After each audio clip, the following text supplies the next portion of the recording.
안녕하세요. 로큐멘터리의 남성태 변호사입니다. 오늘은 상간소송에서 증거보전 신청에 관해서 이제 이야기를 좀 나누려고 하는데요. 이제 모든 소송이 그러하듯 이제 상간소송에서도 이제 가장 중요한 것이 증거거든요. 그러니까 아무리 말로 주장을 해도 법원에서는 증거가 없으면 그 말을 믿어줄 수가 없어요. 그래서 무엇보다 중요한 게 증거인데요.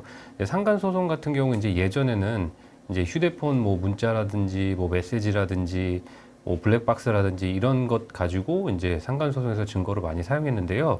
이제 사람들도 이제 정보를 많이 얻다 보니까 이런 문자 메시지 같은 것도 주고받는 즉시 삭제를 하고 블랙박스 같은 경우도 이제 삭제를 해서 사실 증거 확보하는 게 이제 매우 힘들어요. 그래서 이제 유효한 증거를 이제 사용할 수 있는 것들이 이제 그들이 이제 관리할 수 없는 증거, 그러니까 이제 그들이 출입했던 어떤 기록이나 이런 영상들을 이제 확보하는 것이 이제 증거로서 매우 유용할 수 있는데요.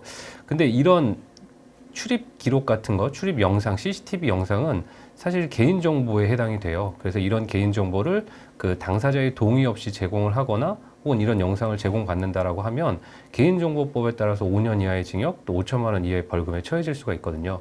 그래서 사실상은 이런 CCTV 영상을 임의로 확보하는 것은 사실상 좀 불가능하다라고 볼 수 있습니다.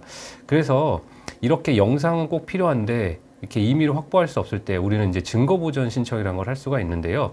이 증거보전 신청이라는 것은 이제 소제기 전이라도 이제 증거를 확보할 이유가 있다면 법원에 신청을 해서 이제 결정을 통해서 이제 증거를 확보하는 방법이에요.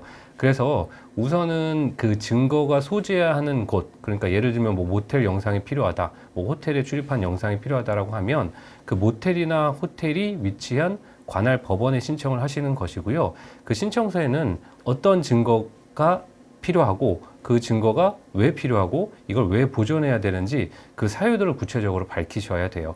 그리고 실무적으로 이제 문제가 되는 걸 좀 말씀드리면요. 이런 호텔이나 모텔 이제 숙박 영상 CCTV 같은 경우는 보존 기간이 아주 매우 짧아요. 그래서 보통 뭐 2, 3일인 경우도 있고 뭐 길어야 뭐 2주, 3주 뭐 요 정도 되는 경우가 대부분이거든요. 그래서 뭐 그들이 이제 모텔이나 호텔에 이제 숙박했다라는 사실을 확인한 지가 뭐 일주일이나 2주일이 지났다 그러면 현실적으로 좀 증거보존 신청을 해도 남아있지 않을 가능성이 높아요. 그래서 출입한 이후부터 수일 내에 빠른 시간 안에 법원에 신청하시는 것이 필요합니다.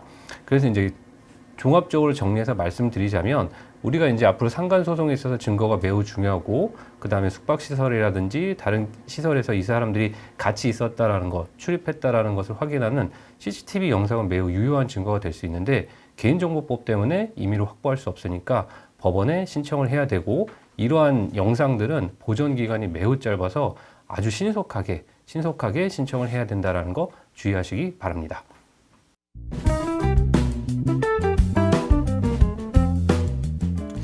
영상을 먼저 확보하는 건 어렵고요. 이 개인정보법에 대해서 조금 더 설명을 드리자면 이걸 이제 관리하는 사람이 있을 거예요. 이 관리하는 사람이 이 영상을 임의로 유출을 하면 안 되는 거거든요. 그러니까 필요로 하는 사람, 우리 당사자겠죠. 원고한테 이거를 그냥 보여줄 수가 없어요. 그래서 영상을 임의로 확보하실 수는 없고 실무적으로 좀 팁을 드리자면 이거 이제 삭제되는 것이 가장 큰 문제니까 그 호텔이나 뭐 모텔 숙박업소에 이제 CCTV를 관리하시는 분께 좀 사정을 설명하고 영상이 지워지지만 않게 해달라. 뭐 확인하는 건 아니에요. 그러니까 그 당시 그 시간대 영상이 지워지지 않게만 해달라고 좀 부탁을 하셔서 뭐 이런 것들을 뭐 백업을 해놓는다든지 해놓고 그다음에 시간을 좀 번 이후에 법원에 신청을 하고 그 결정에 따라서 확보하시는 게 가장 현실적인 방법 같습니다.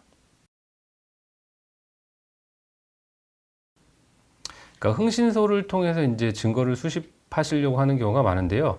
사실 흥신소 이제 탐정이라는 게 이제 합법화 되긴 했지만 그 탐정들이 할 수 있는 범위는 굉장히 제한적이에요. 그래서 예를 들면 증거를 수집할 목적으로, 그러니까 법원에서 소송에서 사용할 목적, 거기서 증거로 사용할 목적으로 이제 수집을 한다면 그건 변호사법 위반이 되거든요. 그래서 사실은 탐정이나 흥신소에서 할 수 없는 일들입니다. 그러한 일들은. 그래서 흥신소를 통해서 증거를 수집한다라는 건 사실은 위법한 행위가 되겠죠.